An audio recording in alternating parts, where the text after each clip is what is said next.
दिल्ली में ऑक्सीजन की सप्लाई को लेकर कुछ अपडेट्स आपके सामने रखने थे। हम सब देख रहे हैं कि दिल्ली में एक समय पिछले करीब 15 दिन पहले कोरोना के केसेस एकदम बाढ़ की तरह से तेज़ी से आगे बढ़ रहे थे और पॉजिटिविटी रेट भी बढ़ के 35% पहुँच गया था। 80,000 से लेके 1 लाख टेस्ट रोज़ हो रहे थे और उसमें लगभग 27,000 तक मरीज़ आए हैं।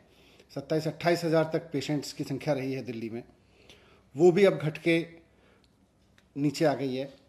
तो एज ऑन टुडे अगर मैं देखूं तो पॉजिटिविटी रेट 14% आ चुका है और मरीज़ों की संख्या, डेली जो मरीज़ आ रहे हैं उनकी संख्या भी आज घट के 10,400 के करीब रह गई है।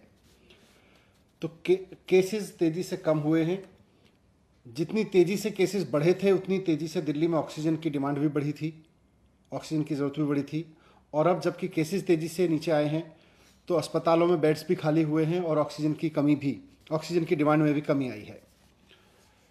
जब ऑक्सीजन की बहुत ज़्यादा ज़रूरत थी तो हमने कैलकुलेशन करके देखा था कि उस समय के हिसाब से हमको 700 मीट्रिक टन ऑक्सीजन की ज़रूरत थी।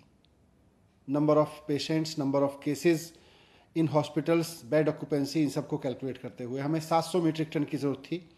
उस वक्त हमने केंद्र सरकार से भी रिक्वेस्ट किया था, माननीय अदालत ने भी इसमें मदद की और केंद्र सरकार के सहयोग से और कोर्ट के सहयोग से दिल्ली को 700 मीट्रिक टन तो एक ही दिन मिली, लेकिन ऑक्सीजन पर्याप्त मात्रा में मिलनी शुरू हुई, जिसकी वजह से एसओएस भी कम हुए हॉस्पिटल से आने। और आज पिछले 24 या 48 घंटे में बामुश्किल किसी हॉस्पिटल से एक आध जगह से एसओएस आता है कि उसके यहाँ ऑक्सीजन की ज़रूरत है या ऑक्सीजन की कमी पड़ रही है और उसको तुरंत अरेंज कर दिया जाता है। हम इस संकट के समय में पूरे सहयोग के लिए केंद्र सरकार का भी धन्यवाद करते हैं, माननीय सुप्रीम कोर्ट, माननीय हाई कोर्ट का भी धन्यवाद करते हैं कि उन्होंने संकट के समय में दिल्ली के लोगों की खूब आगे आके मदद की और उसकी वजह से हज़ारों जानें समय रहते बचाई जा सकीं। आज हमने फिर से सारी चीज़ों को कैलकुलेट किया है और हमने ये देखा है कि दिल्ली में बेड ऑक्यूपेंसी और मौजूदा केसेस को देखते हुए, मौजूदा एडमिटेड पेशेंट्स को देखते हुए दिल्ली में ऑक्सीजन की ज़रूरत अब 582 मीट्रिक टन रह गई है।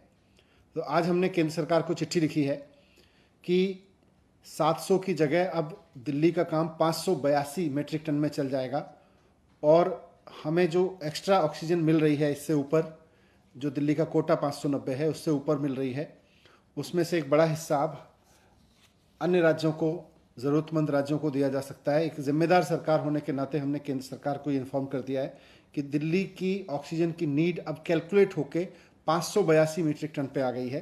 तो जो ऑक्सीजन की ज़रूरत अन्य राज्यों को है उनको भी इसमें से बाकी ऑक्सीजन दी जा सकती है। Thank you. सर, मेरा एक सवाल होगा, जिस तरह से वैक्सीन की कमी जो दिल्ली में हो रही है उसको लेके आप क्या बोलेंगे? मैंने इस पर लगातार बोला है, वैक्सीन की कमी तो पूरे देश में ही है और उसमें कहीं ना कहीं एक्सपोर्ट की हमारी जो गतिविधि रही, हमने एक्सपोर्ट की 6.5 करोड़ वैक्सीन, ये बिना देखे कि देश में ज़रूरत थी वैक्सीन की और देश के लोगों को वैक्सीन लगाई जाती क्राइसिस के उस समय पे हमने की, उसकी वजह से तंगी आई है।